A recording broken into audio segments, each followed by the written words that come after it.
Jovem de apenas 19 anos morre em um acidente nesta madrugada na rodovia Péricles Bellini. Votuporanga já registra 7 casos confirmados de leishmaniose. 3 pessoas já morreram. Patrimônio dos votuporanguenses, cemitério da Vila Carvalho está prestes a completar 90 anos. Quarta-feira, 5 de junho, o TVU Jornal está no ar.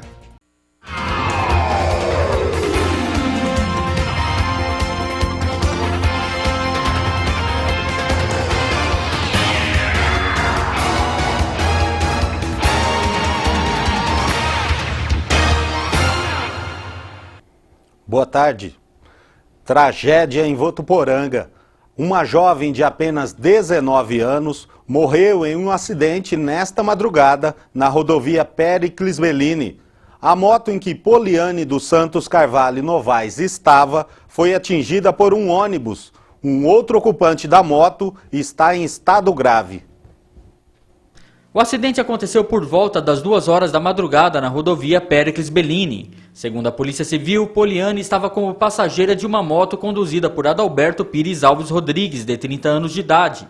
O veículo seguia no sentido Votuporanga em Andeara, quando foi violentamente atingido por um ônibus que levava trabalhadores de um frigorífico. A motocicleta das vítimas teria tentado cruzar a rodovia, sem que o condutor observasse a aproximação do ônibus.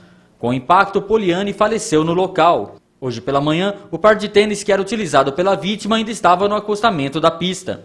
Já o Adalberto e a moto foram arrastados por cerca de 200 metros do local da colisão. O motociclista foi socorrido em estado gravíssimo ao pronto-socorro da Santa Casa de Votuporanga, onde neste momento passa por cirurgia. O estado de saúde dele é avaliado pelos médicos. Já o corpo de Poliane dos Santos Carvalho Novaes, de 19 anos de idade, está sendo velado no velório do cemitério Jardim das Flores. A polícia científica foi ao local e deve elaborar um laudo com as responsabilidades no acidente. Poliane dos Santos Carvalho Novaes será enterrada às 5 da tarde no cemitério Jardim das Flores. E um operário de 57 anos teve fratura exposta nas pernas em um acidente de trabalho hoje de manhã. Ele caiu de um caminhão carregado com terra e foi atropelado.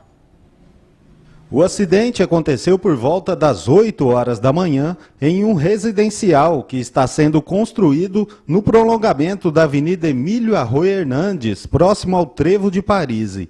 Segundo testemunhas, o operário Augusto Raimundo de Paiva, de 57 anos, teria se pendurado em um caminhão em movimento, quando a porta do veículo se abriu. Em seguida, Augusto caiu no solo e teve as pernas esmagadas pelas rodas do caminhão que estava carregado com terra. A vítima sofreu fratura exposta no fêmur e foi socorrida por uma unidade do SAMU, o Serviço de Atendimento Móvel de Urgência. A Polícia Militar esteve no local e o caso foi registrado como lesão corporal. O operário vai passar por cirurgia nas pernas. E a Polícia Civil de Votuporanga realizou hoje a reconstituição do assassinato do pedreiro Leandro Custódio dos Santos. O crime aconteceu no mês passado. A vítima foi morta com golpes de facão. Os trabalhos envolveram a Polícia Civil, Polícia Militar e Polícia Científica e tiveram início às 9h30 da manhã. O acusado, Thiago Maranho Fernandes, utilizou o direito de não participar da reconstituição. Deste modo, atores foram utilizados para refazer os passos que levaram ao assassinato de Leandro Custódio dos Santos. A delegada Edna Rita de Oliveira Freitas comandou os trabalhos. A reconstituição foi feita segundo o relato de testemunhas. Objetos simulando a faca e o facão do crime foram utilizados para refazer a luta entre a vítima e o assassino. A polícia científica fotografou as cenas que serão incluídas no inquérito policial. Thiago Maranho permanece preso aguardando o desenrolar do caso. Em depoimento à polícia, ele contou que cometeu o crime em legítima defesa. Se condenado por homicídio, Thiago Maranho pode pegar até 30 anos de prisão. Votuporanga já registra 7 casos confirmados de leishmaniose este ano. 3 pessoas já morreram. O setor de endemias e zoonoses está intensificando as visitas aos bairros mais afetados. Conhecida como uma doença grave no mundo animal, a leishmaniose vem aumentando o número de vítimas em todo o Brasil. E assim como a dengue, também é transmitida por um mosquito. Através da picada do mosquito palha. Ele pica o ser humano e aí inocula ali o protozoário. Assim como a transmissão, os sintomas iniciais da leishmaniose em seres humanos também podem ser confundidos com sintomas da dengue. Normalmente assim, o mosquito pica hoje, você tem um tempo mínimo de 7 dias ou um tempo máximo de 20 dias. E a pessoa começa a apresentar os sinais e sintomas da doença, que começa com uma febre alta ou baixa na maioria das vezes e começa já com mal-estar, com uma indisposição, é uma doença progressiva e lenta. Com passar de 10, 15 dias começa uma anemia, uma fraqueza, perda de peso, começa a ter sintomas de hemorragia, quadros infecciosos de repetição e óbito se ela não for tratada a tempo. Já nos animais, os sintomas podem demorar a aparecer. É o que afirma o médico veterinário Elcio Sanches. Os primeiros sintomas nos animais são o emagrecimento, apesar do animal estar comendo normalmente, o dono nota um emagrecimento, o pelo seco ou opaco, né, que evolui para caspas, queda de pelo e posteriormente feridas. Alguns animais, cerca de 30%, apresentam o crescimento anormal das unhas, e a conjuntivite purulenta. A leishmaniose vem preocupando a população de Votuporanga desde 2010, quando os primeiros casos apareceram em cães. Atualmente, a preocupação é com animais e seres humanos. Dos 11 casos suspeitos registrados na cidade, 7 foram confirmados e desses 7, 3 pessoas morreram. E para orientar a população e prevenir a doença, o setor de endemias e zoonoses de Votuporanga está percorrendo todos os bairros da cidade. Mas a ajuda da população é essencial. A prevenção é cada um de nós tomar conta do seu quintal, né? O básico é realmente tomar conta do seu quintal, telar as janelas, usar repelentes, ensacar o lixo constantemente. São esses cuidados básicos que a gente pode estar tomando. Operação Fratelli. A partir de agora, a promotoria quer punir os envolvidos na área civil. As primeiras investigações da Operação Fratelli foram feitas pelo GAECO, o Grupo de Combate ao Crime Organizado, em conjunto com a Polícia Federal. Olívio Scamatti, apontado como chefe do esquema em fraude em licitações, é o único que continua preso no Centro de Detenção Provisória de Rio Preto. O GAECO continua com o inquérito criminal contra os empresários, mas o dossiê completo da Operação Fratelli já está nas mãos de dezenas de promotores da região, que passam a analisar os crimes. 2 homens foram presos em flagrante roubando milho em Araçatuba. Veja no Região em 1 minuto.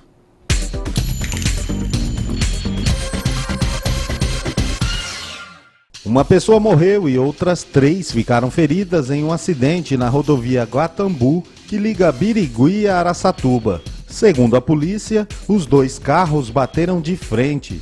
O acidente será investigado. 2 homens de 29 anos foram presos acusados de furtar 40 quilos de milho em Araçatuba. Eles foram surpreendidos por um lavrador colocando o produto dentro de um saco. Os 2 foram presos em flagrante. Uma operação da Polícia Militar de Fernandópolis prendeu um homem de 24 anos com 690 gramas de maconha distribuídas em várias porções. A maioria da droga estava escondida dentro de um sofá. Também foi encontrada uma balança de precisão e R$ 110 em dinheiro. Um acidente em uma fazenda de Santa Fé do Sul deixou um jovem gravemente ferido. Ele estava trabalhando em um trator quando se desequilibrou e caiu sobre o triturador. O rapaz teve uma perna triturada.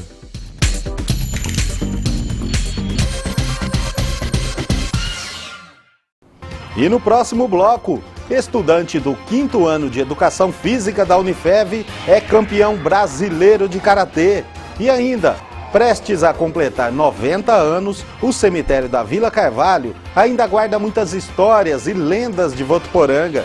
Não saia daí, a gente volta já!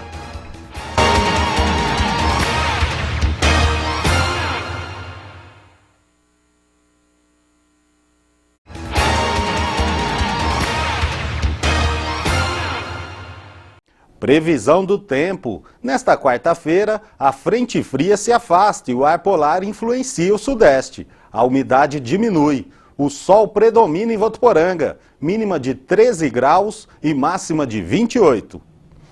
E um dos principais nomes do ramo da contabilidade no Brasil esteve ontem em Votuporanga. José Maria Chapina falou para empresários e contabilistas sobre os desafios da consultoria contábil.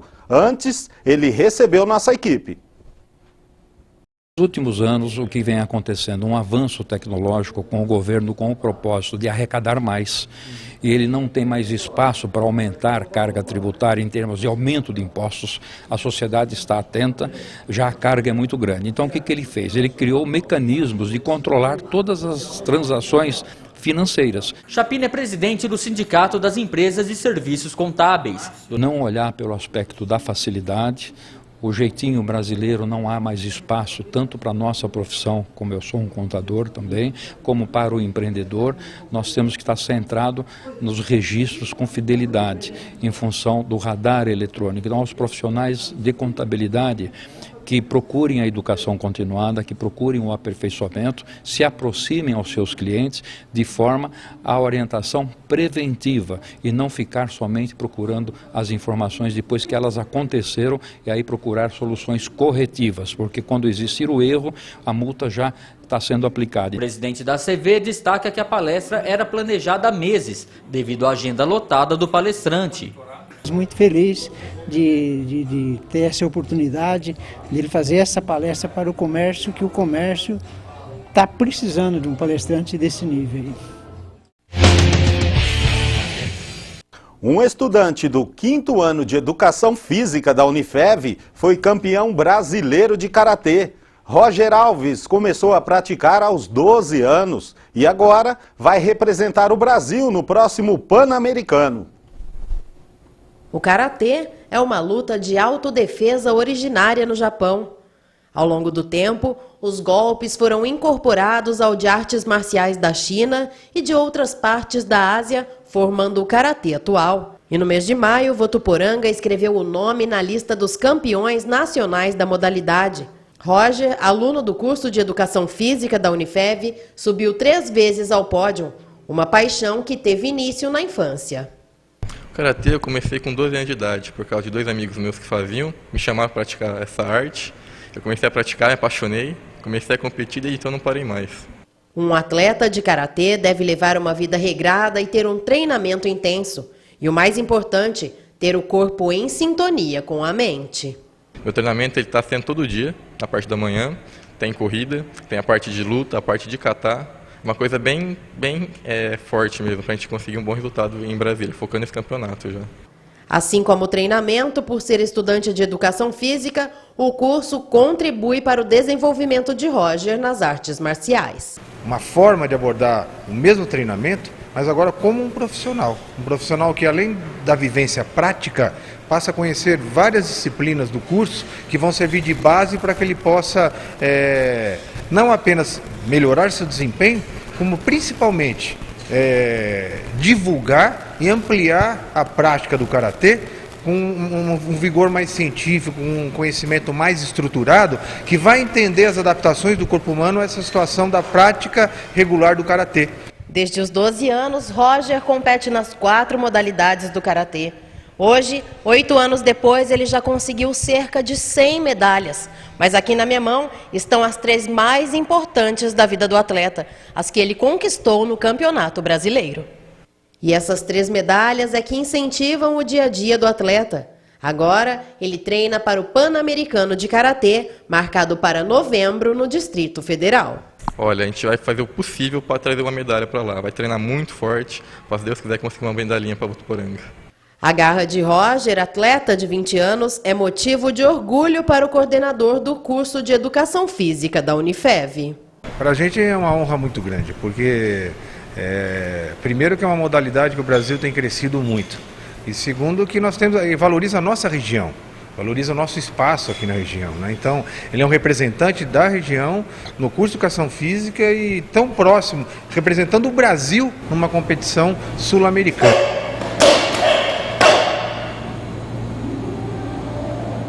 E boa sorte para o Roger no próximo Pan-Americano. Roger, que já é integrante da Federação Internacional de Artes Marciais. Prestes a completar 90 anos, o cemitério da Vila Carvalho ainda guarda muitas histórias e lendas de Votuporanga. Hoje o local virou uma reserva florestal. O cemitério boiadeiro, assim como é conhecido devido à estrada que passa próximo a ele, está prestes a completar 90 anos. Ele é parte da história de Votuporanga. Além de ser o primeiro cemitério da cidade, hoje é uma reserva florestal pouco conhecida pelos moradores, que tem sido vítima de danos por parte da população, segundo denúncias recebidas pelo diretor de Museus e Patrimônios Históricos de Votuporanga. Quando construiu de Votuporanga, desativou lá e passou a ser enterrado em Votuporanga. Ou seja, então, há 75 anos atrás, há mais de 75 anos, não se enterra ninguém mais naquele local. Então, o mato ele tomou conta.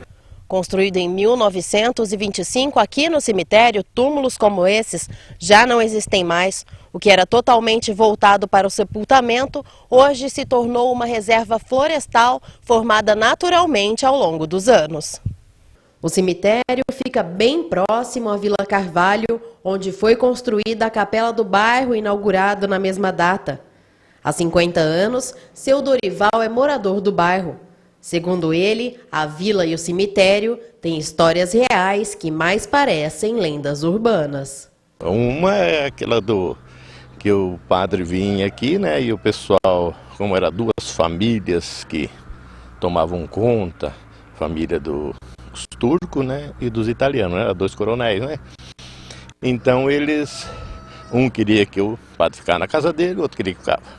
E o padre preferia os italianos porque já é descendência mesmo, E aí parece que amarraram o padre, socaram ele numa moita de gravatá, que é aquele abacaxi do mato, e arrastaram ele pro meio, Aí surgiu a história que diz que amaldiçoou a vila. Desde 1937 não há registros de sepultamento neste cemitério, mas os cuidados por parte de uma equipe da Secretaria de Educação e Cultura ainda são rotina. Uma vez por mês faz a capina seletiva, limpando os túmulos e o cemitério propriamente dito, que é um local até um pouco difícil de ter o acesso. Mas o cemitério não é frequentado apenas por uma equipe de limpeza. Seu Dorival conta que todos os anos, no dia de finados, ele e um grupo vão visitar o local. Muita gente conhecida enterrado ali, Até eu lembro a primeira vez que eu fui lá, era repartido em 4. Você entrava assim ao lado dos ricos, lado dos pobres, das crianças e dos que não tinham nada. O cemitério da Vila Carvalho faz parte da história de Votuporanga, assim como a antiga estrada boiadeira que passa ao lado. E o TV O Jornal fica por aqui. Para rever as principais reportagens desta edição, basta acessar o nosso site tvunifev.com.br. Uma boa tarde para você e até amanhã.